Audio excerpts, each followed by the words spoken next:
Bueno, hola, buenas tardes. Buenas tardes, bienvenidos al segundo encuentro tecnológico 15.000. Soy Pablo Grandío, director de 15.000, y con nosotros está Emilio Froján, cofundador y CEO de Belka, la mejor marca de motos eléctricas de Europa, no lo digo yo, lo dice la Unión Europea, que ha venido desde Madrid. Él es de Portas, de cerca de Caldas de Reis, vive en Madrid. Soy de Caldas de Reis, ya vi en el artículo que me encasillasteis en Portas, pero soy de Caldas. Bueno, pues es de Caldas de Reis. Jugué en el Portas, en el equipo de fútbol. A lo mejor por eso de ahí viene el error, puede ser. Una estrella, como veis. Pero bueno, aparte de Caldas y Portas, que son sitios muy recomendables, Emilio ha estado en Alemania y fue ahí donde se le ocurrió la idea de montar las motos eléctricas Belka. Y ahora la gran noticia de Belka es que va a trasladar su producción desde China y su sede social desde Madrid a producir en Nigrán. Entonces la pregunta ¿es posible fundar una empresa en Alemania, fabricar en China y luego deslocalizarla a tu tierra? ¿Es posible empezar en Alemania y terminar en Galicia? Esperemos que lo sea. Bueno, muchas gracias. Mil gracias, Pablo, por la invitación. Gracias a 15.000. Extensiblemente también a 36, porque sabes que colaboro ahí los fines de semana, porque a veces me gusta escribir no solamente sobre emprendimiento, sino sobre... Salen en 15.000 también esos artículos. ¿Sí? Sí, bueno, sí. Pues me acabo de enterar, pero bueno, está bien saberlo. O sea, voy a irme un poquito más adelante, por si hay alguien aquí que tiene inquietudes emprendedoras. O sea, ya antes de empezar a emprender, 5 años antes, la gente dice que soy una persona un poquito fría y calculadora. Soy absolutamente todo lo contrario, pero cuando cuento esto, la gente dice, tío, tú estás bien de la cabeza. Yo quiero emprender desde los 22 años, o incluso antes, a lo mejor. Pero no tenía dinero, ni tenía formación, ni había vivido ningún tipo de experiencia emprendedora. Y además, en mi universidad tampoco había muchos lugares de los que rascar unos poquitos de aprendizajes, ¿no? Y entonces puede parecer frío y calculador, pero sí, me hice un plan de carrera profesional a 5 años para, dentro de 5 años, emprender. Y esa carrera profesional, pues, requería trabajar en muchas startups, entender muy bien el ecosistema emprendedor, formarme en esos conocimientos que no pude adquirir en la universidad y que estaban 100% vinculados a lo que considero clave en el mundo de las empresas de nueva creación, que son metodologías Lean Startup y marketing, especialmente marketing digital. Creo que son 2 pilares fundamentales para la creación de un negocio de éxito. Y cuando cumplí 27 tampoco me sentí preparado. Me faltaba una experiencia internacional, me faltaba trabajar en una startup de rápido crecimiento, una que pudiese entrar desde el principio y vivir esa experiencia tan vibrante hasta que se convierte en unicornio, ¿no? Y me di pues otros 3 años más, ¿no? Y ahí pues salí un poquito de mi zona de confort, estaba trabajando en Impact Hub, donde descubrí también muchas cosas. Impact Hub es una red de espacios de coworking y también una incubadora de emprendimiento social, que está en 54 países, ¿no? Joder, y ahí aprendí algo muy interesante, porque ahí descubrí que emprender y hacerlo con moderado éxito no es una cuestión, va a sonar raro lo que voy a decir, pero no es una cuestión de sacrificio, no es una cuestión de trabajo, no es una cuestión ni siquiera de que seas un visionario, no es por supuesto una cuestión de suerte, e incluso no es una cuestión de que tengas dinero. Por supuesto que estas cosas que acabo de decir son importantísimas. Es decir, incluso diría que esenciales, pero no las considero la clave. ¿Por qué? Porque estuve viviendo durante 2 años con emprendedores que dormían 2 horas al día, que tenían unas ideas que flipas, que eran súper revolucionarias, eran unos visionarios natos, y su empresa no se conseguía lanzar. O no conseguía levantar fondos, o no tenía encaje en el mercado. Y entonces dije, joder, entonces, ¿dónde está la clave, ¿no? para emprender con éxito? ¿Cómo minimizo yo riesgos a la hora de emprender, ¿no? Y al final descubrí que si tú quieres emprender, o sea, tienes que hacer 2 cosas. Una, estar muy cerca de tu cliente, y eso hace que tengas que conocer muy bien el entorno. como si fueses a cazar, es una cuestión de saber cazar y de tener flechas, ¿no? El buen cazador conoce muy bien el entorno y se sabe acercar muy bien a las flechas. Esto en el equivalente al mundo startup o al mundo emprendedor es acercarse muy bien a los clientes, saber cómo se mueven, saber qué es lo que quieren, saber cómo piensan, saber entender muy bien su conducta, ¿no? Y por otro lado, tener muchas flechas, porque normalmente no se da a la primera en la diana, ¿no? Y por otro lado, saber disparar. Saber disparar quizás es lo más importante. Y saber disparar es la experiencia y son los conocimientos, junto con el capital relacional, que también considero clave, que es muy difícil formarlo. Y el capital relacional no es tener amigos.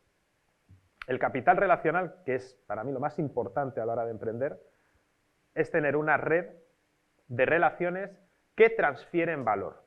De eso, bueno, nos hemos saltado 6 preguntas del guión, pero eso para mí, personalmente, y creo que para buena parte del equipo de 15.000 con el que he compartido el documento, es una cosa lo más sorprendente de Belka, porque al final, claro, realmente es cierto que no tienes que tener tu dinero para emprender, pero necesitas dinero si quieres fabricar motos en China o en donde sea, necesitas dinero porque necesitas pagarle a los señores que fabrican las motos. Y tú realmente, el éxito relacional de poder levantar capital, de poder hacer una startup y de que la gente confiase en el proyecto, invirtiese dinero y poder echar a andar un proyecto que tiene que fabricar, es decir, tiene que gastar dinero, no vale un prototipo, sino que para vender motos tienes que fabricarlas. Eso es como un gran éxito tuyo personal. ¿Qué enseñanza puedes dar a aquellos que estén en la misma fase de estar buscando apoyos? Vale. Perfecto, y reengancho esta pregunta con la respuesta del anterior, que no la respondí. Nosotros no tuvimos la suerte de emprender en el mejor momento posible, porque lanzamos la empresa en febrero de 2020, es decir, 15 días antes de que estallase la pandemia. Como decías, yo estaba trabajando en Alemania para una startup sueca de patinetes eléctricos. Allí empiezo a desarrollar mi idea. Siempre que hablo con los emprendedores les digo, no hace falta que lo dejéis todo por una idea. Hay un periodo transaccional, de transición, donde tú puedes seguir trabajando, donde estás trabajando, al mismo tiempo que estás incubando tu proyecto. No es una cuestión de dejarlo todo porque mi idea y tal. No, es decir, yo estaba trabajando en Alemania y por las tardes y por las noches estaba trabajando en el proyecto de Belka. Vuelvo a Madrid y no se me corre otra cosa que decirle a mi propio equipo si se quiere venir conmigo. Es decir, mis empleados, ofrecerles ser mis socios. ¿Por qué tomé esta decisión? Porque considero que construir un equipo es algo muy caro y es algo muy difícil de hacer y que además requiere mucho tiempo. Entonces dije, si yo consigo traerme toda la estructura de mi anterior empresa a mi propia empresa, ahorro un montón de tiempo y ahorro un montón de dinero, ¿no? Y aún por encima incorporo el factor confianza, complicidad que ya tenía con mi equipo. ¿Qué les parece a los suecos? De puta madre. hubo un ERE al mes y medio, el pringao fui yo. Entonces a ellos les pareció cojonudos y hasta me indemnizaron voluntariamente. Y, claro, es que son suecos también. Yo me voy de esta empresa y me dan una indemnización bastante alta que me sirvió para vivir un año, porque claro, yo era el único pringao dentro de la empresa que tuvo que dimitir. Yo a mis empleados por lo menos los pude despedir y cobrar ellos pues una indemnización por despido. Yo no pude despedirme a mí mismo. Era el apoderado de la empresa en España y Portugal, y entonces yo tuve que dimitir. No tengo derecho a paro, pero voluntariamente los suecos me dieron una indemnización con la que estuve viviendo durante un año. Porque mis empleados, con condiciones suecas, deciden apostar por mi proyecto, se van al día siguiente al banco, piden todos un crédito personal y nos vamos al notario a fundar una empresa. O sea, son los propios empleados que tenías tú en la empresa sueca de patinetes los que son los primeros inversores. Esos son los que apostaron en una presentación de 5 slides a un tipo que es politólogo que no tenía ni idea de motos. Sí, bueno, porque es interesante comentar que no ha estudiado ciencia, o sea, no ha estudiado ingeniería industrial, sino ciencias políticas. Entonces hacía el chiste de que por fin alguien que estudia para político hace algo productivo. Creo que es reaprovechable para esta charla, pero quiero decir, y apostaron por ti, dejaron sus trabajos y invirtieron dinero, pidieron un préstamo, has dicho. Pidieron un crédito personal, se fueron a vivir a casa de sus padres, Es decir, vivían cada uno en su piso, se fueron a vivir a casa de sus padres y dijeron, Emilio, venga, vamos a por todas. Tal. Bueno, lanzamos la empresa y a las 2 semanas, pandemia. Claro que o sea, aquí voy a hacer una recomendación cuando te metes con socios. Hay que tener las cosas muy claras. Es decir, las acciones para mí no se compran el día que vas a fundar una empresa en el notario, sino que las acciones se ganan. Es decir, porque en un momento de muchísimo estrés, que vamos, es decir, fueron 5 o 6 meses de confinamiento, esta gente podría decidir pues, volver a trabajar en otra empresa, en operaciones, o cambiarse a unas Big Four o lo que sea, ¿no? Ahí se ve realmente quién está arraigado al proyecto. Y si una persona se me va y yo tengo un problema después de cara a los inversores, porque me preguntarían, oye, esta persona que tiene el 10%, ¿qué hace en la empresa? Y no, nada, estuvo aquí un par de meses y se piró. Que eso pasa así de veces, ¿no? O sea, no tenías un pacto de socios que Teníamos, estipulase... justo, sí que lo tuvimos. Tuvimos un pacto de socios donde las acciones se iban consolidando. Es decir, nadie iba a adquirir el total de las participaciones que suscribió en notaría hasta que cumpliese los 36 meses. De esa forma, enganchábamos a todos mis cofundadores a que estuviesen al menos 36 meses en la empresa. Pero vamos, ahí hay un montón de historias de miserias. Pusimos en ese pacto de socios que si hay algún abogado aquí me echará la bronca o me dirá, eso no se puede hacer, tal. Bueno, que nadie iba a cobrar. Yo el primero. Fui el último en cobrar en la empresa, pero mis cofundadores tardaron un año en cobrar. Y esas cosas, y estas son historias de un montón de emprendedores que a veces no se dicen públicamente por miedo a que haya un inspector de Hacienda del trabajo. Y habitualmente el fundador y CEO, al menos entre mis amigos, suele ser el último que se pone una nómina. O sea, en febrero del 20 decidís emprender y unas semanas después llega la pandemia. ¿En algún momento dudasteis o visteis que se iba a ralentizar, que ese tiempo, bueno, que ibas a poder lanzar más tarde las motos o que la cadena de suministros? Bueno, me imagino que vivisteis vivencias interesantes en marzo y abril y mayo, ¿no? Sí, todo se ralentizó. Nosotros contábamos con recibir un dinero de las primeras ventas de unidades, pero claro, al estar todo absolutamente parado no pudimos recibir ningún ingreso por venta y tuvimos que levantar una ronda de inversión, pues puente, que hicimos mediante LinkedIn. Un post en LinkedIn. Yo nunca había levantado una ronda de inversión, no sabía ni cómo funcionaba, la verdad. Es decir, yo la lancé y dije, bueno, a ver, si hay gente interesada en acompañarme en este proyecto, fenomenal. Ya veré después cómo jurídicamente se estructura esto, ¿no? Y vi que empezó a entrar gente que, joder, que yo admiraba, que tenían un bagaje súper interesante, que sabían muchísimo, que podía aprender muchísimo de ellos. Y ver gente así que dice, joder, que confía en el proyecto, que confía en los números, que confía en esa presentación de poco más de 8 slides, pues dices tú, joder, es que a lo mejor sí que hay algo. Y a partir de ahí, pues, vinieron otras rondas de inversión, vinieron nuevos productos, empezamos ya a comercializar por toda España. ¿En qué momento decidís que hay que producir en Galicia, que hay que llevarse la producción de China a España y concretamente a tu tierra? Pues yo cuando estaba en Alemania ya. Lo que pasa siempre es que formó parte del plan inicial. Sí, siempre estaba en las planificaciones a medio plazo, siempre estaba a trasladar toda la producción a Galicia. Desde el momento en el que se concibió la empresa, siempre teníamos en mente ser expertos supervisando y entendiendo canales y operaciones de producción en Asia, que son referentes absolutos en producción de vehículos eléctricos, y trasladar todo ese know-how a Galicia. Lo que hacían los chinos, es decir, lo que hicimos vamos, siempre se dice que los chinos nos copiaban hace 30 años cuando nos instalábamos en China, ¿no? Pues ahora es al revés. Son muy buenos produciendo, muy eficientes y, vamos, cualquier vehículo eléctrico, patinete eléctrico que veamos por las calles de España seguramente venga de allí, ¿no? Y ahora el reto, pues, es trasladar todo ese know-how que ya tenemos muy bien, bueno, pues, muy bien aprendido y muy interiorizado a Galicia, pero es cierto que necesita de un acompañamiento público, de un gesto público, porque el capital al 90% es privado, pero sí que se necesita un gesto público, porque al final del día al inversor privado le da un poquito igual que produzcan en la Antártida, en Marte, en Murcia o en ¿Y China o en Vietnam. habéis tenido ese gesto? Digo lo de siempre.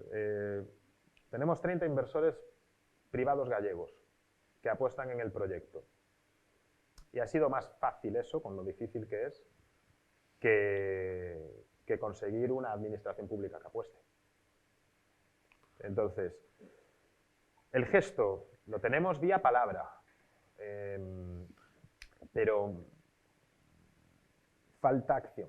O sea, pero quiero decir, bueno, al final hay muchas administraciones públicas, ¿no? Es decir, os vais a establecer en Nigrán. Me imagino que al menos el Concello de Nigrán está muy contento. Sí, hombre, contentos están todos, pero contentos están todos. El tema es que las cosas tienen que suceder. Y de la misma manera que la banca pues, se mueve bien, que los vehículos de inversión privados en Galicia se mueven bien, aunque muchos emprendedores aquí me dirán, joder, es que ni existen, es verdad, hay pocos inversores en Galicia, pero cada vez son más. Y una de las cosas que más me enorgullece de Belka es que tenga 30 vehículos de inversión gallegos.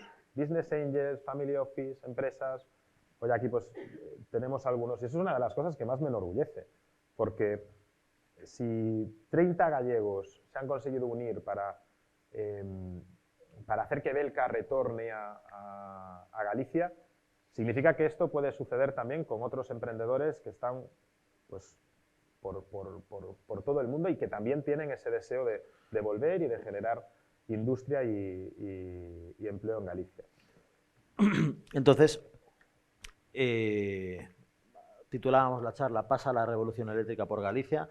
O sea, eso depende de que los propios gallegos privados, individuales, estén apostando por este tipo de negocios, ¿no? Estás encontrando cierta resistencia, cierta inacción por parte de las administraciones públicas en general. Es decir, con los privados estoy súper contento y está teniendo un muy buen recibimiento, pero falta acelerar las conversaciones con lo público. Siempre sabemos que es un poquito más lento transicionar las conversaciones y las negociaciones con los vehículos públicos. Yo todavía tengo fe. También es verdad que soy muy creyente, ¿no? Entonces, pero yo tengo fe. Bueno, hablemos un poco de la revolución eléctrica en sí misma.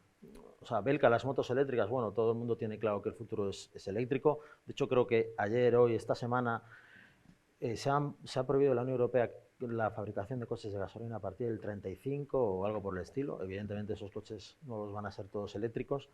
Belka, en concreto, las motos de Belka, ahora mismo, cuando queréis venderle a alguien una moto Belka, ¿contra quién estáis compitiendo? ¿Contra otras marcas de motos eléctricas? ¿Contra las motos de gasolina? ¿Contra las bicis eléctricas, que también fabricáis?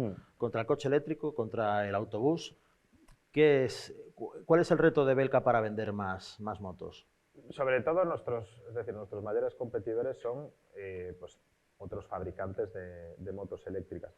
Pero pasa algo, y entiendo que pasa en otras industrias también. Si cogemos el top 10 de marcas más matriculadas de ciclomotores y de motos eléctricas, son todo compañías que existen desde hace menos de 8 años. Es decir, Belka matricula más que Vespa eléctrico, por poner un ejemplo, ¿no? Entonces, eso sugiere que hay empresas tradicionales que no están consiguiendo adaptarse lo suficientemente rápido o bien a ese nuevo mercado que se está abriendo en torno al vehículo eléctrico. ¿Qué movimiento se está viendo? Pues está viendo un movimiento en el que a nivel porcentual la cuota de mercado de las motos está subiendo respecto a los automóviles de 4 ruedas. Es decir, cada vez hay más motos y menos automóviles de 4 ruedas. Cada vez esto viene provocado especialmente porque cada vez vemos que hay mayores restricciones al tráfico rodado de 4 ruedas en las ciudades. Todo esto provoca pues, una serie de sucesos en cadena que hace que este año, por ejemplo, por primera vez en la historia, la bicicleta ha dado el sorpaso al vehículo diésel. por primera vez se han vendido más unidades de bicicletas que de coches diésel. Nunca antes había pasado en los últimos 50 Bicicletas años. normales y eléctricas, todas Sí. las bicicletas, más Sí. que los coches diésel. Sí, entonces, esos cambios, después, pues la moto eléctrica, al tener batería extraíble que se puede cargar en cualquier enchufe doméstico, pues tiene una adopción muchísimo más rápida que el coche. El coche necesita infraestructuras de carga, el hábito de uso es diferente porque se utiliza para trayectos de media distancia o a veces incluso de larga distancia.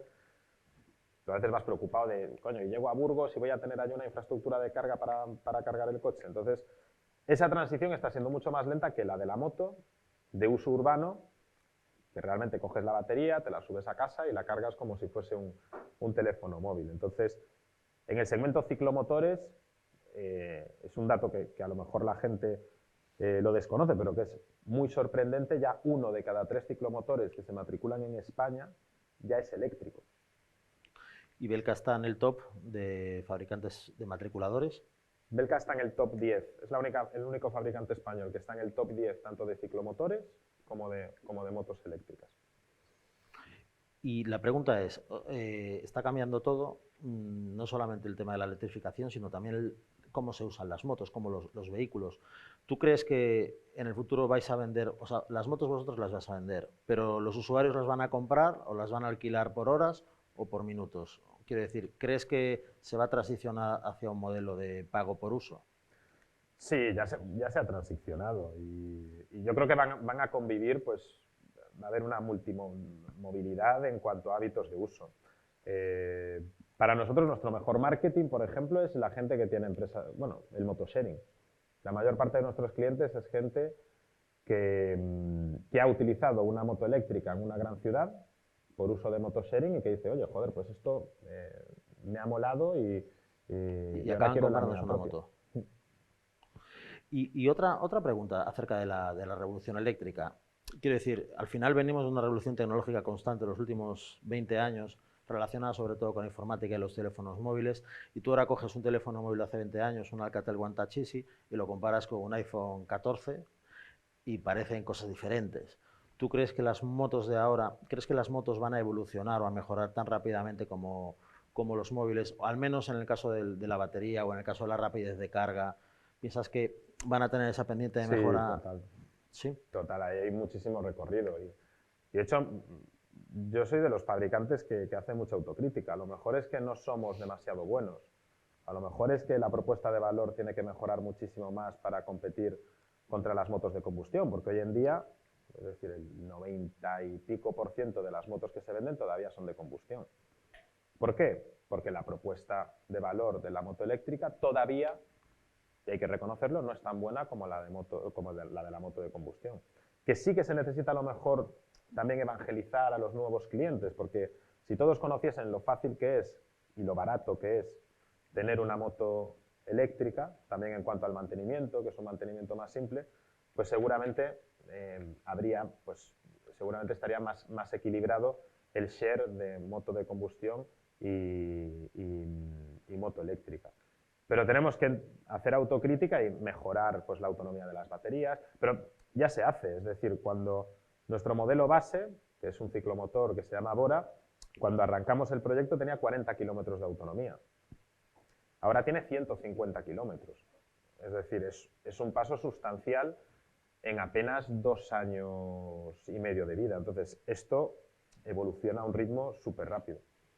¿Crees que la movilidad eléctrica tiene ese crecimiento que se espera de que al final va a llegar un momento, aunque ahora sea del 90 y pico, llegará un momento en que las motos eléctricas sobrepasen a las de combustión? ¿Cuál crees que es el mayor desafío al que se enfrenta? Porque ahora, por ejemplo, el último año ha subido muchísimo la electricidad como consecuencia de las crisis energéticas. Claro, eso habrá echado atrás a gente que se iba a comprar un coche eléctrico o una moto eléctrica. ¿Cuál crees que es el argumento que tiene que decir el sector eléctrico para decir, oye, confía en esto porque esto es el futuro de verdad? A ver, es que me voy al terreno personal. Yo tengo una moto eléctrica y... Bueno, ¿alguien aquí tiene una moto eléctrica? Los de Motiños. Claro, ¿ves? Es decir, hay todavía muy poquita adopción. Entonces, tengo que contar mi historia. Yo tengo una moto eléctrica desde hace 2 años y medio. La he llevado 0 veces a taller. No le he hecho, me han obligado mis empleados a hacerle la revisión porque como no pasa absolutamente nada, me han dicho, tío, pero hazle una revisión a la moto que nos vale a nosotros también como información, tal. No lo noto en la factura de la luz de casa, me consume mucho menos que la nevera. Es decir, no puedo estar más encantado. Nunca me he quedado tirado. En 2 años y medio nunca me he quedado tirado en la carretera, porque siempre existe ese miedo de, bueno, pero es que tiene solamente 100 kilómetros de autonomía, tal. Creo que o sea, en el coche voy muchísimo más al límite que en la moto eléctrica, igual porque también soy bastante prudente, ¿no? Pero nunca me he quedado con menos de un 20% de batería, ¿no? Entonces, lo que hay que hacer es perderle el miedo a este tipo de vehículos y al menos darle la oportunidad de probarlos y de ver cómo funcionan. Aquí está, por ejemplo, Nati de Motiños, que tiene una tienda fantástica allí enfrente de la playa de Riazor, donde se pueden probar varias motos eléctricas. Es uno de los puntos de venta que tiene Belka en A Coruña, ¿no? Motiños y Feubert, ¿cómo se pronuncia? Feubert, que está a las afueras en el centro comercial. Pero en Motiños arrancamos dentro de 10 semanas. En 10 días estamos ahí. En 10 días. Sí. Bueno, ya que hablas del terreno personal, creo que puede ser muy interesante contar la experiencia como emprendedor, aunque ya diste unas pinceladas antes, ¿no? Yo creo que mucha gente quiere ser emprendedor, ha sido emprendedor o se plantea volver a ser emprendedor. ¿Qué consejos le darías tú a los que quieren ser emprendedores o volver a serlo?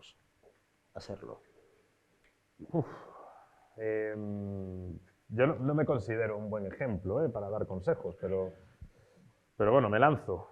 Bueno, quiero decir, te nombraron emprendedor del año. Bueno. Has estado en el Mundial de Emprendedores, que eso está guay, y vamos a hablar luego de ello, pero yo creo que algún consejo podrás dar. Yo recomendaría estar preparado en todos los sentidos, a nivel financiero, a nivel entorno, redes de apoyo y a nivel emocional. Después, hay distintos tipos de emprendimiento, pero si te metes en un emprendimiento intenso en capital, donde vas a tener que tener, como es mi caso, 75 socios, no mini agreement donde hay otros 1.200 socios en apenas 2 años y medio de vida. Bueno, problemas geopolíticos que afectan a la cadena de suministros, esto en el sector industrial pues también son problemas que hemos tenido que vivir. Y después lo que viene antes, que es el tema del ahorro y de crear tu colchón de seguridad. Es decir, hay que soportar cosas. Hay que estar mentalmente preparado para soportar cosas. Yo no vengo de una familia pudiente que me pudiese proveer esa red de seguridad, me la tuve que construir yo. Y esa red de seguridad pues supone estar 5 años sin irte de vacaciones con tus amigos prácticamente, o solamente planes muy locales, muy de cercanías, de ir a ningún restaurante caro en 5 años, o sea, no sabía ni cómo se llamaban los de Madrid. Me decían, oye, pero ha sido tal, el amazónico, tal, yo qué es eso, un zoo. Y es decir, ni siquiera me los conocía. Tal. Y claro, y esos esfuerzos son los que hay que hacer, pero no antes de emprender, también durante los primeros años. Yo, por ejemplo, tengo por política, ya hasta que sea una empresa rentable, no voy a cobrar nunca el doble que el trabajador que menos cobra en mi empresa. Y mucha gente me dice, joder, Emilio, es que te tienes puesto un sueldo muy corto. Mis propios inversores me lo dicen. Y digo yo, no, ya. Pero es que creo que todavía hay que generar esa cultura del sacrificio, del control de gastos dentro de la empresa. Y yo seré un caso de éxito el día que mis empleados sean de los que más ganen, que mis inversores consigan los máximos dividendos y que yo tenga una empresa aquí en Vigo que facture al menos 100 millones de euros. Ahí sí, de momento me apretaré el cinturón como el que más dentro de la empresa. Y cuando voy fuera, cuando fui a San Francisco y tal, que puede parecer todo, joder, representas a España, San Francisco, Mundial de Startups, tal. O sea, dormía en un albergue con 8 personas que venían cada uno de un sitio del mundo y la de finanzas me decía, joder, Emilio, tío, es que a veces te pasas, tal. Y dije yo, no me paso. Y de hecho, mira, hasta estaría bien que en la reunión de finanzas del martes le digas a la gente dónde está durmiendo el CEO. Seguro, o sea, vais a cumplir 3 años esta semana, la semana siguiente, porque si empezáis en febrero del 20... Cumplimos 3 años hace una semana. Hace una semana. En estos 3 años, ¿cuál dirías que han sido los 3 momentos más relevantes, alegres, tristes, difíciles, anécdotas? O sea, ¿cuáles son las 3 anécdotas de momentos emocionantes que has tenido en esta aventura? Voy a empezar por los más duros. Bueno, despedir a mi pareja. ¿Cómo? Perdona. Despedir a mi novia. De Belka. Sí. Eso fue durísimo. Despedir a uno de mis mejores amigos. Llorando lo hice. No pude seguir. Le tuve que decir a la directora de Recursos Humanos que siguiese ella y no pude. Y esos 2 fueron los peores momentos con muchísima diferencia. Los que tienen que ver totalmente con las relaciones personales, porque es muy jodido, pero lamentablemente las necesidades que tienes al montar una empresa a veces no son las mismas que las necesidades que tienes cuando la empresa tiene que crecer. Cambian las estructuras, cambia el tipo de talento que necesitas y es muy duro, muy duro, de las cosas más duras que he tenido que hacer, pero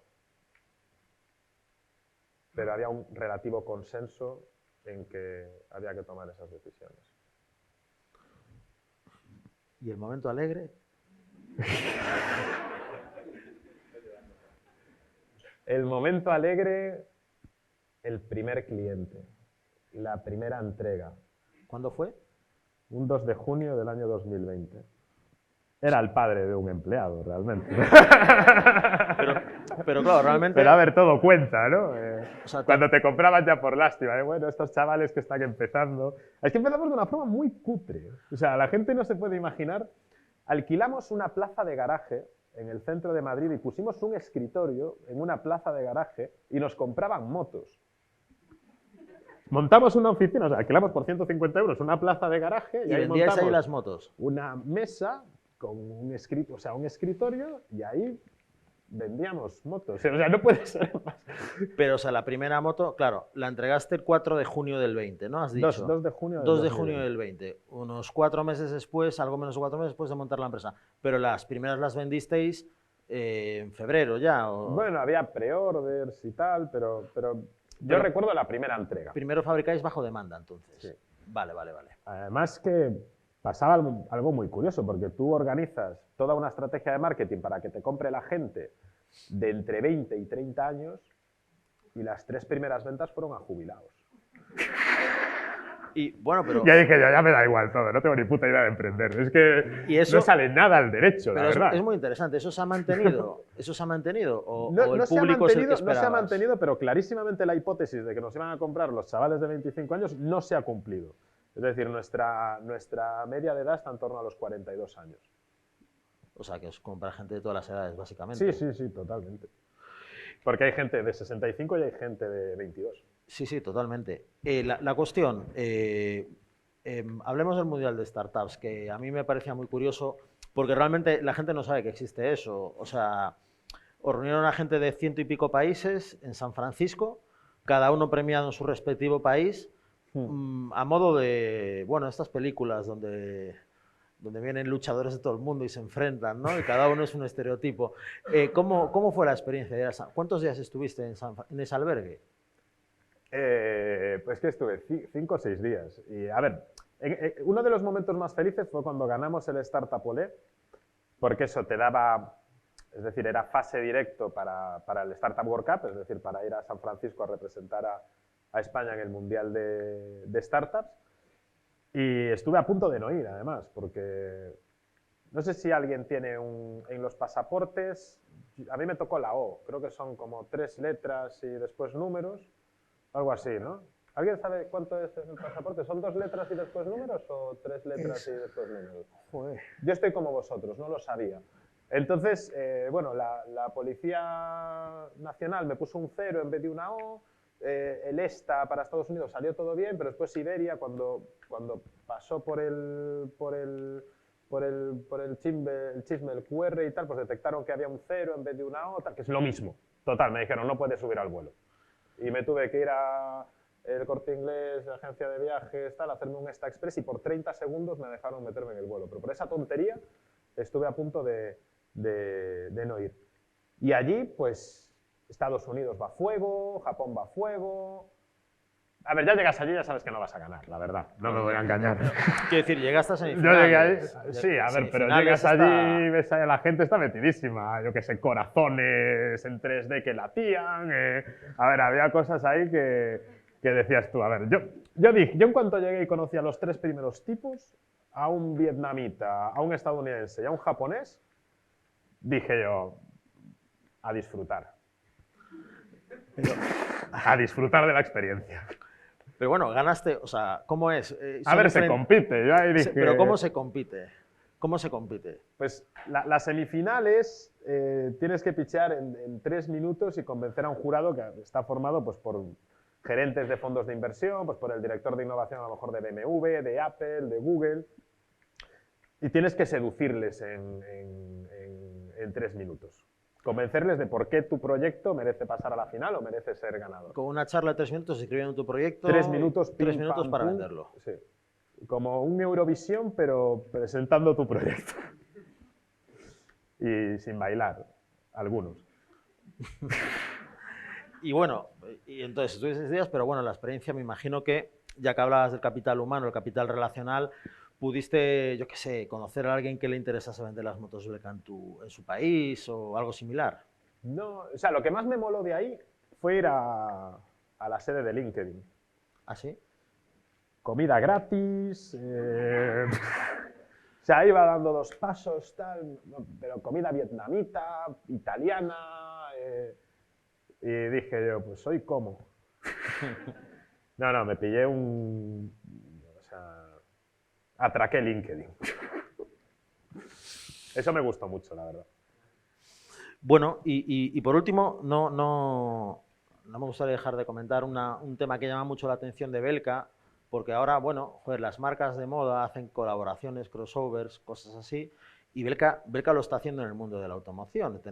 Habéis hecho una colaboración con Estrella Galicia, tenéis un partnership con, joder, ¿cómo se llama? ¿Michelin? No, el Burger King. Cabify, se me había ido Cabify. Un partnership con Cabify para alquilar motos, o sea, tenéis una cultura muy, muy colaborativa, que es algo como muy moderno y muy de ahora.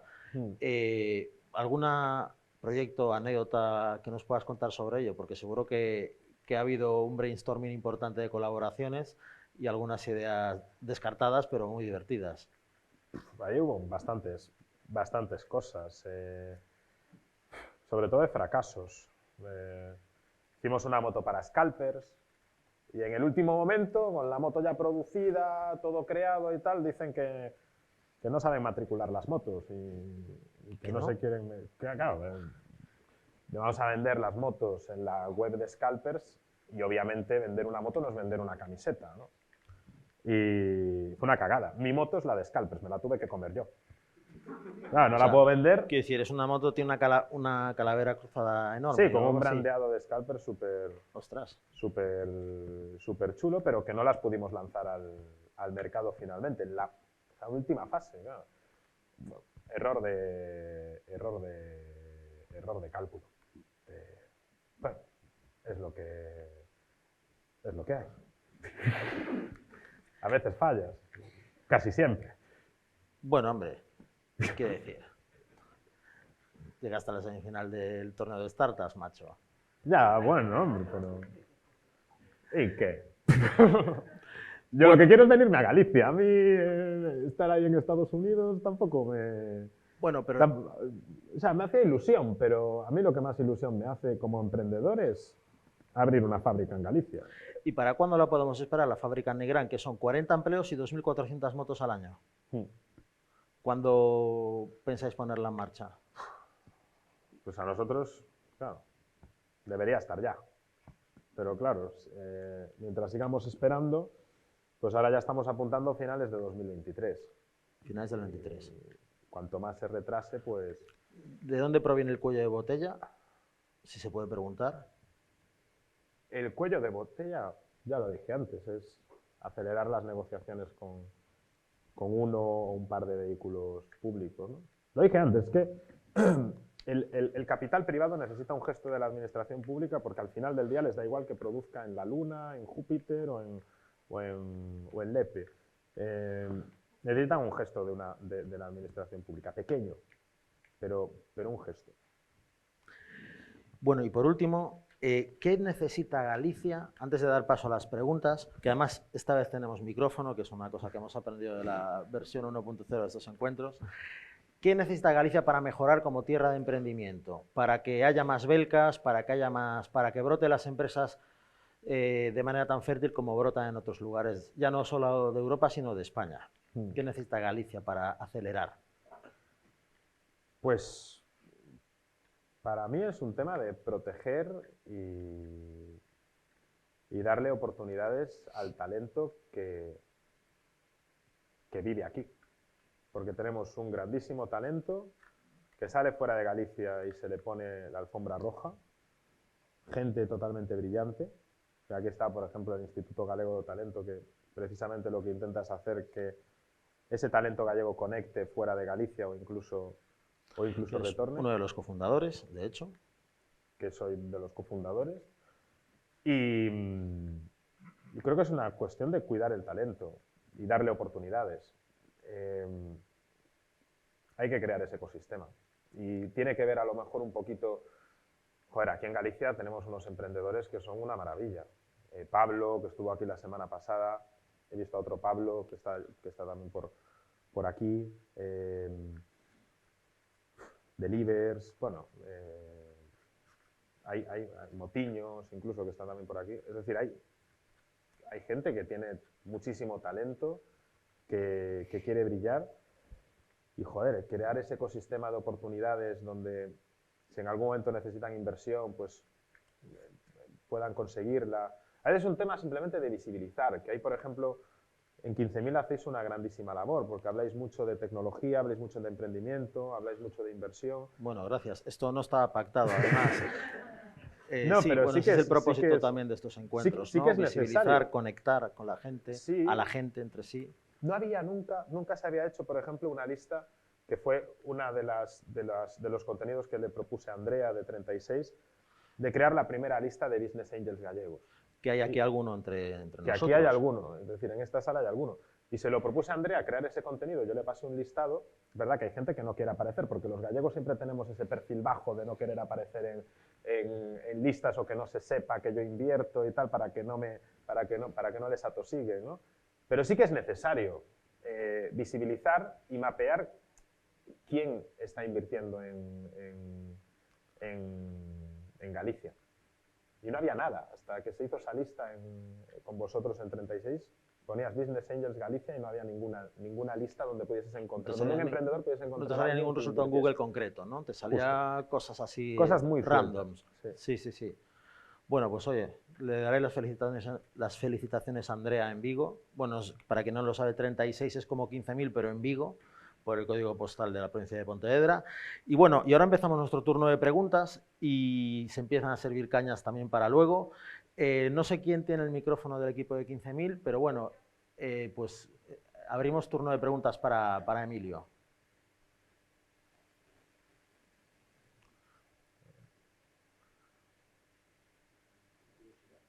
Sí, espera que se lo están dando. Hola, Emilio. Soy Natalia, de Motiños. Nati. Sin ánimo de encerrona ni nada. Me quedó una duda por el tema de scalpers, porque te acuerdas que, bueno, te había comentado yo también la idea de meter una marca de ropa y demás. Pero claro, tú la idea que planteaste era que scalpers vendieran las motos. Eso, claro, pues ya tuviste esos problemas, pero ¿y no te planteaste la opción de simplemente vender tú, como hizo, por ejemplo, Vespa? Vespa sacó una versión de Justin Bieber, creo que fue, que sacó una moto toda blanca, diseñada por él. Pues algo así, o sea, vender tú esa moto con la imagen de marca, de una marca fuerte, como pues puede ser Scalpers u otras marcas del mercado, pero la versión firmada por esa marca, pero que la vendas tú.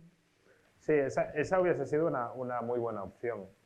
Y lo planteamos en su momento, pero esta marca quería centralizar dentro de su e-commerce todos los productos que tuviesen su logo. Y no querían externalizar en otro e-commerce y en otros canales de distribución productos asociados a su marca. Pero esa era la solución que les planteamos al principio, ¿no? Pero querían tener el control pleno de la oferta de los productos que estaban asociados a su marca. Pero eso fue exactamente lo que propusimos en su momento.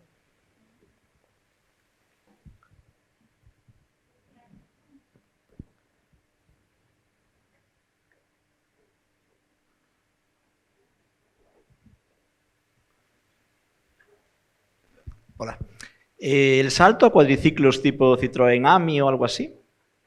¿Cuadriciclos? Sí, tipo el Citroën este que hay pequeñito. Cuadriciclos se matriculan muy poquitos en España, es decir, tienen un market share muy de nicho, es decir, que prácticamente el mercado lo cubre entre Citroën y Aixam. Y además yo ahí tengo ya mi propia apuesta. O sea, no quiero meter nada ahí porque hay un emprendedor que quiero mucho que se va a meter en ese negocio y con el que me llevo francamente bien, que es Antonio Espinosa de los Monteros, no sé si lo conocéis, el que está montando el coche de Liux y va a empezar a arrancar un proyecto de cuadriciclos zapatero a sus zapatos. Además que yo le voy a apoyar al 100% a él, o sea que por eso es uno de los motivos por el que no me lo planteo. ¿No? De momento.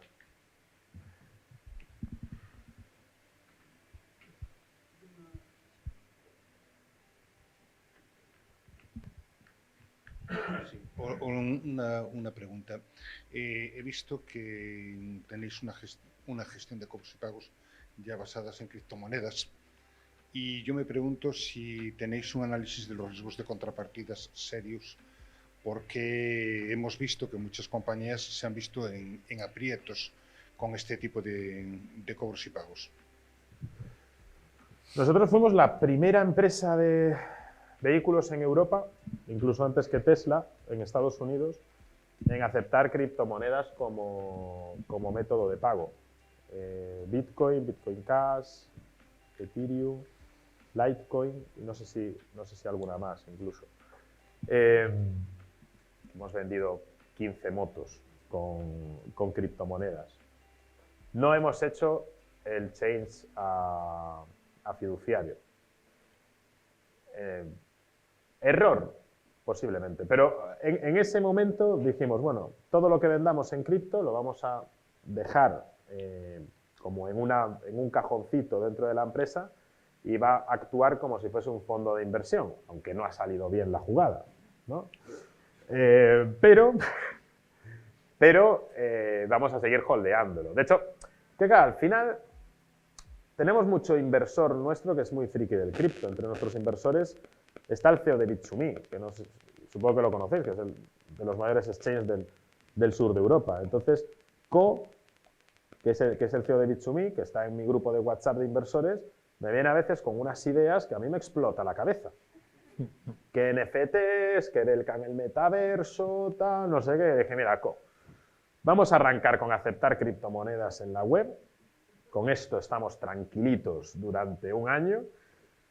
Y yo cuando entienda mejor qué es el metaverso, a lo mejor metemos ahí unas motos, ¿no? Pero bueno, es que a veces tengo otro que es el fundador de Second World que me dice, tío Emilio, imagínate que dentro de mi cripto videojuego lo que hacemos es trasladar a todos los jugadores en moto eléctrica al lugar donde se celebran los torneos y de esa manera creamos una ciudad carbon neutral. Tío, no te he visto beber en toda la noche, ¿verdad? Es decir, yo estoy aquí preocupado por descarbonizar las ciudades reales y tú me hablas de descarbonizar una criptociudad dentro de un cripto videojuego. Es decir, entonces, a veces creo que nos pasamos de rosca. Yo he llegado hasta ahí, hasta vender con cripto Pero de momento ahí me paro, ¿no? Yo tengo una pregunta que hacer sobre eso, porque seguramente habrá gente que aquí tiene tiendas online o que está interesado. ¿Es fácil integrar un pago con cripto en una tienda Chupao. online? 2 horas. Pero hay herramientas ya generales para hacerlo. Sí, porque tiene tanto Coinbase como Bit2Me, tienen ya un agregador que nada, se vincula a Shopify o a WooCommerce o a lo que tengas en nada, cuestión de 2 horas, 2 horas y media, o incluso menos si eres muy ágil. Bueno, la verdad no tengo ni idea del tiempo que se tarda porque yo no lo he hecho. Pero a mí lo que me dicen es que es algo relativamente fácil. 5 minutos. Por ahí, ¿no? Pues ya está. Sí. Lo duro es tomar la decisión. Las dos, la de meterlo y la de no cambiarlo a fiduciario.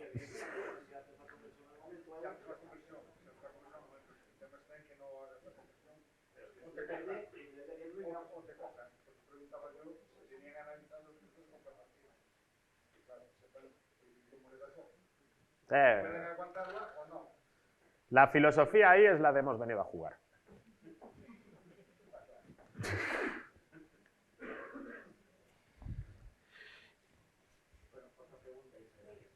Más preguntas por aquí, sí. Hola.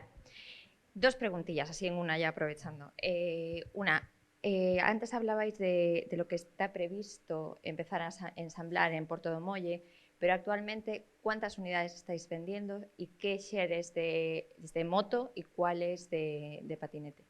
Pues ahora mismo hemos comercializado 1.400 vehículos, de los cuales en el último año el 35% eran bicicletas eléctricas, cosa con la que no contábamos. Lo que pasa es que tuvimos 2 acuerdos muy importantes a nivel B2B que hicieron aumentar esa cifra de venta unitaria. ¿Y cuál era la otra pregunta? Y la otra pregunta te la voy a hacer ahora. Yo me quiero comprar una moto eléctrica, he visto que lo hacéis vía página web, yo me puedo encargar esto, ahora he visto que también tenéis puntos de venta, que ya estáis empezando a tener tienda física donde yo puedo ir.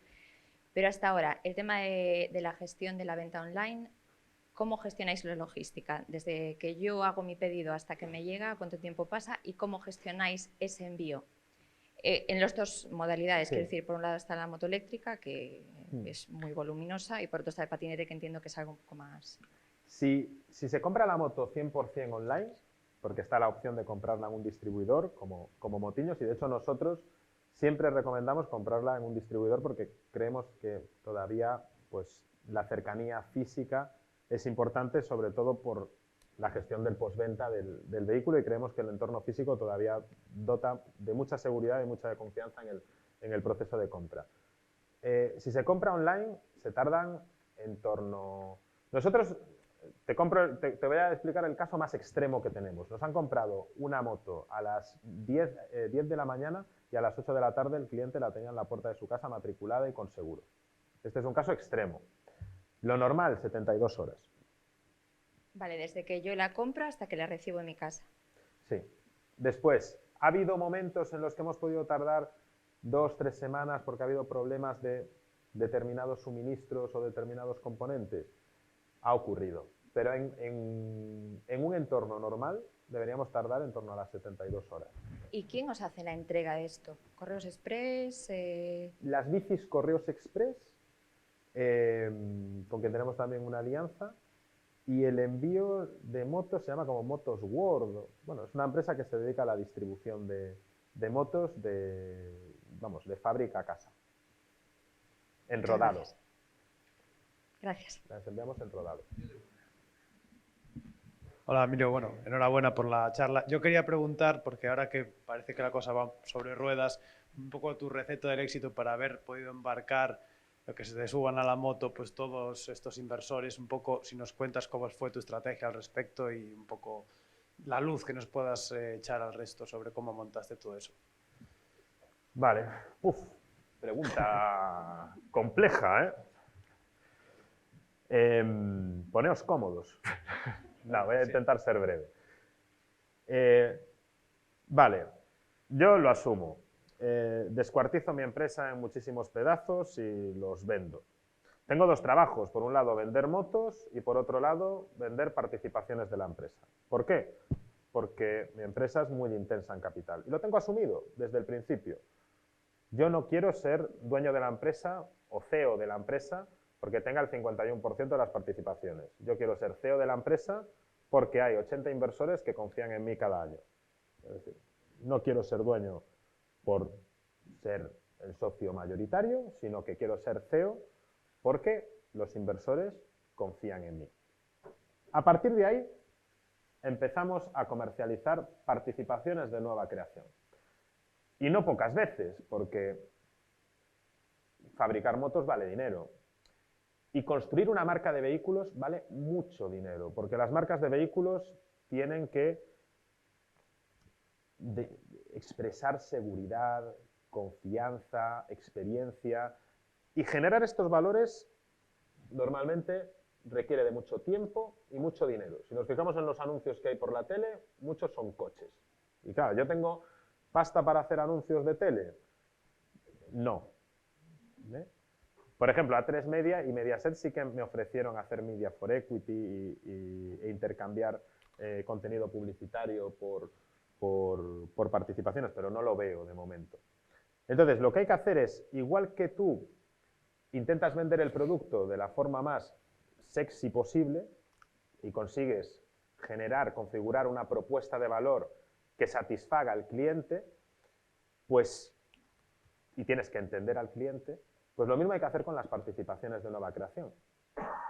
Envolver las participaciones, hacer una landing para inversores, explicar muy bien cuál es la propuesta de valor, entender muy bien el objetivo del inversor, que no es invertir, es desinvertir. Entonces, tienes que tener muy claro dónde va a estar la empresa dentro de 3, 4, 5 años. Tienes que hablar de eventos de liquidez. Es decir, sí, muy bien, yo meto ahora 50.000, pero ¿tú qué quieres? Es decir, quedarte como CEO durante 10 años y con este dinero más o menos limitar, es decir, consolidar el crecimiento, o lo que quieres es hacer otro evento de liquidez, hacer otra ampliación de capital dentro de 2 años a una valoración con un múltiplo de 3 sobre el actual y generar eventos de liquidez para los que hemos entrado ahora. Entonces, eso es lo que le tenemos que explicar a los inversores. Y hay que entender eso de entrada, que el inversor no quiere invertir, lo que quiere el inversor es desinvertir desde el minuto 1. Obviamente, hay inversores que solamente les preocupa la desinversión y se desentienden de la empresa, y en mi caso, la amplia mayoría, tengo la fortuna, la suerte, y estoy muy agradecido a ello de que son inversores que se preocupan mucho, no solamente por cómo está la empresa, sino por cómo me siento yo a nivel personal, y tengo ese cap table de acompañamiento, de inversores que me mentorizan y que sé que quieren ayudarme. De hecho, tengo una anécdota de que al principio de todo mis números eran tan malos que no me daba vergüenza compartirlos con los inversores. Me daba vergüenza, es decir, decía yo, joder, a ver si la cosa mejora, espero un par de meses más y ya les reporto todo junto y tal, ¿no? Y yo me había comprometido a reportar una vez al mes. Ya estábamos en el mes 3 y no había reportado nunca, ¿no? Siempre pensando ya al final de mes, a ver si remontamos esta vez y ya puedo reportar algo, ¿no? Y entonces ya me llama dos inversores gallegos, Business Angels, de hecho están los dos, estos dos están en la lista de los Business Angels más activos de España. Y me dicen, a ver, Emilio, ¿por qué no reportas? Y yo, joder, mira, Mario, a mí me da una vergüenza terrible los números que tengo, tío. Y me dice, pero a ver, que los inversores estamos aquí para ayudarte, no te vamos a criticar nada. Nosotros sabemos dónde nos metemos. Es decir, sabemos que esto es capital de riesgo. Es decir, no está aquí invirtiendo tu cuñado o tu amigo del pueblo. Es decir, somos inversores profesionales. Ya sabemos que esto posiblemente salga mal, pero aún así lo que queremos hacer es contribuir con nuestros conocimientos y con nuestro capital relacional a que la empresa pueda salir adelante, ¿no? Y desde entonces reporto todos los meses, aunque lo que haya que reportar sea muy feo, porque entendí que si no reporto y si no tengo comunicación constante con mis inversores, no pueden ayudarme. Y Y eso me ha ayudado a entender que las personas se hacen más grandes cuanto mejor entienden sus límites. Y en ese punto estoy, de que cada vez aprendo más y creo que sé menos. Pero tengo a ese grupo de apoyo que me ayuda mucho, que son los inversores. Es decir, es verdad, das equity, das partes de tu empresa, ¿no? Pero bueno, en mi caso prefiero hacer el camino pues acompañado, pero por la fisionomía que tiene mi empresa. Pero en el futuro igual a lo mejor me apetece emprender solo, ¿eh? No te digo yo que no. Yo te quiero hacer una pregunta. Estás hablando de la construcción de la marca, de lo que cuesta construir la marca. ¿Belka tiene algún significado? Sí. A ver, al principio se llamaba Invicta, pero se había registrado 2 semanas antes. Después, Invicta es indomable en latín. Siguiendo con ese nivel de creatividad, nos llamamos Ventus, que es viento en latín. Lanzamos Instagram, web y tal, y de repente los neumáticos Hankook, en el epígrafe donde se registraron como marca, pues ponían neumático de 18 pulgadas, neumático de no sé qué, yo dejé de leer. Y después a los 3 meses me llama, ¿tú te leíste el epígrafe de Hankook de cómo registrar la marca? Y yo, sí, todo neumáticos, parabrisas y otras tonterías más. Lee la última línea. Bueno, la última línea era, y cualquier tipo de vehículo terrestre, aéreo o marítimo, tal. Y dije yo, mierda. Y ya nos fuimos allá a Barrenar, a una sala, el director de producto, la de diseño y yo, y dijimos, a ver, ¿cómo nos podemos llamar? Entonces estábamos buscando, y ya dijimos, vamos a hacer esto ahora de manera marketingiana. Porque claro, Ventus, había relojes de Colombia que se llamaban Ventus, neumáticos, camisetas, es decir, claro, no es nada original llamarse viento en latín. Se le ocurrirá seguramente a varias personas al día. Entonces hay un montón de búsquedas en Google. Y entonces ya dijimos, bueno, vamos a aprovechar esta ocasión para mejorar el posicionamiento SEO del naming que creemos para la marca, ¿no? Y al final pues dimos con Belka, con B y con K, que nos gustaba mucho porque fue el primer ser vivo que fue al espacio y que en la misión interespacial, en este caso rusa, se preocuparon de invertir los suficientes recursos para que volviese con vida. Laika no volvió. Es más famosa, pero no volvió. Pero Belka, con B y con K, representa la combinación perfecta entre progreso y cuidado del medio ambiente, ¿no? Porque el ser humano se preocupó de que volviese con vida y eso además fue una de las claves para llevar a hombres, a seres humanos al espacio, ¿no? Entonces, cogimos Belka con B y con K y fonéticamente le pusimos la V de velocidad y la C de calidad. Más o menos fue algo así, ¿no? Pero podría ser cualquier otra cosa. Creo que está muy bien, macho. Sí. A mí lo de combinación entre progreso y cuidado del medio ambiente siempre me gustó. Más que viento en latín, la verdad. ¿Y alguien tiene alguna pregunta más? Hola. Yo tengo una pregunta y es volviendo al tema de los inversores.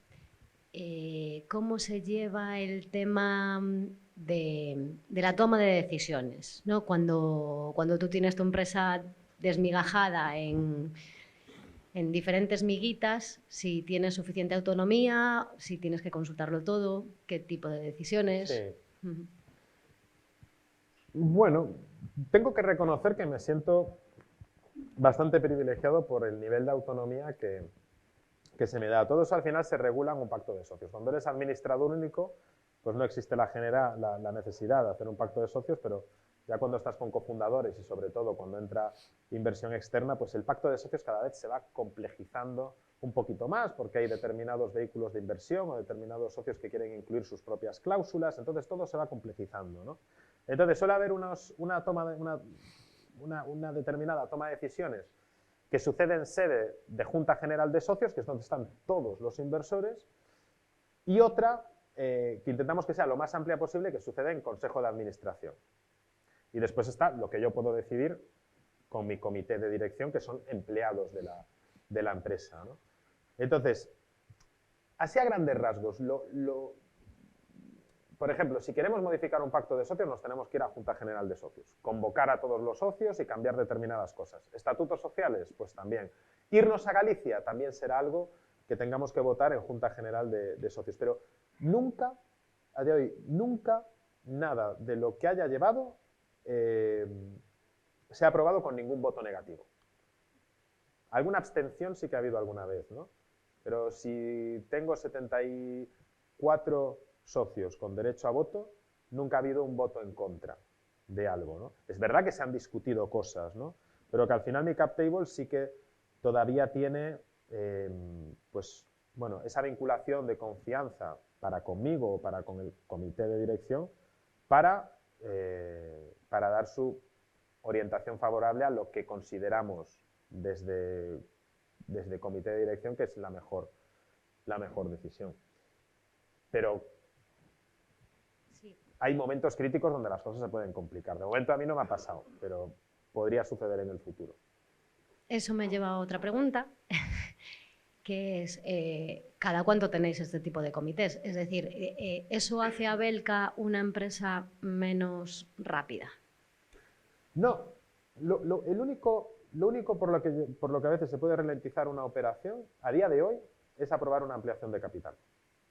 Y se aprueban con relativa facilidad, ¿no?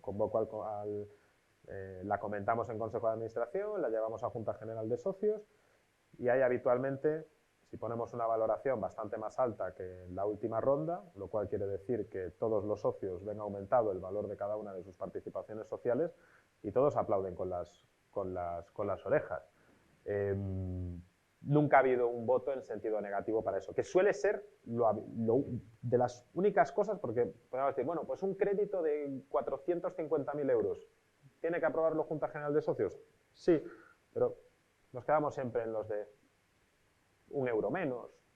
Es decir, al final siempre hay una manera de hacer que la toma de decisiones sea lo más ágil posible. Gracias. Bueno, pues...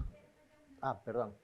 Y tiene que ser así, mientras no pregunte, porque los inversores no están dentro del cap table para tomar decisiones dentro de la empresa, están para acompañar, para asesorar, pero habitualmente un inversor profesional no se va a querer meter dentro de la gobernanza de la empresa. Y esta es una expectativa que hay que crear con los inversores desde el primer punto. Es decir, tú estás aquí para invertir, contribuir, asesorar, hacer de advisor, pero no para tomar decisiones dentro de la empresa. Si esas expectativas están claras, no debería después haber problemas en la gobernanza. Bueno, buenas tardes.